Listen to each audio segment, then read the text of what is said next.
ఒక్కసారి కొమ్మూరి గోల్డ్ కి కాల్ చేయండి. తాకట్లో ఉన్న మీ బంగారాన్ని విడిపించి మార్కెట్ ప్రైస్ కి వాళ్ళు కొనుక్కుని మిగతా డబ్బులు మీకు ఇచ్చేస్తారు. బ్రేకింగ్ న్యూస్ చూస్తున్నాం. వైసీపీ అధినేత వైఎస్ జగన్మోహన్ రెడ్డి సతీమణి భారతీరెడ్డికి చెందిన భారతీ సిమెంట్ కార్పొరేషన్ కు ఏపీ ప్రభుత్వం నుంచి గట్టి షాక్ తగిలింది. నిబంధనలకు విరుద్ధంగా సున్నపురాయి అంటే లైమ్ స్టోన్ లీజులు దక్కించుకున్నారనే ఆరోపణలపై వివరణ ఇవ్వాలని కోరుతూ గనుల శాఖ అధికారులు నోటీసులు జారీ చేశారు. భారతీ సిమెంట్తో పాటు ప్రముఖ సిమెంట్ సంస్థ రామ్కో సిమెంట్స్ కూడా ఇవే తరహా నోటీసులు అందడం ఇప్పుడు పారిశ్రామిక రాజకీయ వర్గాల్లో హాట్ టాపిక్గా మారింది. వివాదం నేపథ్యం ఏంటంటే కేంద్ర ప్రభుత్వం గనుల కేటాయింపు ప్రక్రియలో తీసుకువచ్చిన మైన్స్ అండ్ మినరల్స్ సవరణ చట్టం 2015 ప్రకారం గనుల లీజులను కేవలం ఈ వేలం ద్వారా మాత్రమే కేటాయించాలి.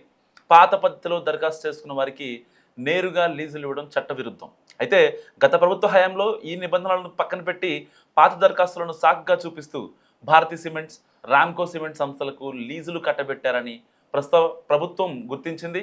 సో నోటీసులోని ప్రధాన అంశాలు ఏంటంటే ప్రభుత్వ నిబంధనల ప్రకారం వేలం నిర్వహించకుండానే 2 సున్నపురాయి లీజులను ఎలా దక్కించుకున్నారో తెలపాలని గనుల శాఖ నోటీసుల్లో పేర్కొంది. చట్ట ప్రకారం ఈ లీజులను ఎందుకు రద్దు చేయకూడదో వివరణ ఇవ్వాలంటూ కూడా స్పష్టం చేసింది. సో వేలం ప్రక్రియ లేకుండా లీజులు పొందడం వల్ల ప్రభుత్వ ఖజానాకు రావాల్సిన ఆదాయానికి గండిపడిందనేది ప్రధాన అభియోగం. వివరణకు అవకాశం ఉంటుందా ఉండదా అన్నది మరికొద్ది రోజులు తేల్సింది. సో ఈ నోటీసులపై స్పందించేందుకు కంపెనీలకు ప్రభుత్వం అవకాశం కల్పించింది. భారతీ సిమెంట్స్, రామ్కో సిమెంట్స్ ప్రతినిధులు నిర్దేశించిన సమయంలోగా గనుల శాఖ అధికారుల ముందు వ్యక్తిగతంగా హాజరై తమ వివరణ ఇచ్చుకోవచ్చు.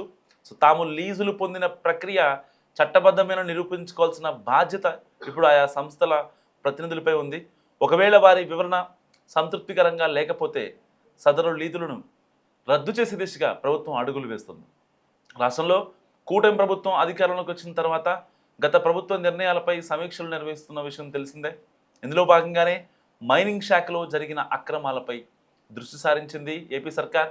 భారతీ సిమెంట్స్ వంటి పెద్ద సంస్థకు నోటీసులు అందడం వెనుక కేవలం రాజకీయ కారణాలే ఉన్నాయా, లేక నిజంగానే నిబంధనల ఉల్లంఘన జరిగిందా అనేది విచారణలో తేలాల్సి ఉంది. రాబోయే రోజుల్లో ఈ వ్యవహారం ఏం మలుపు తిరుగుతుందో వేచి చూడాలి.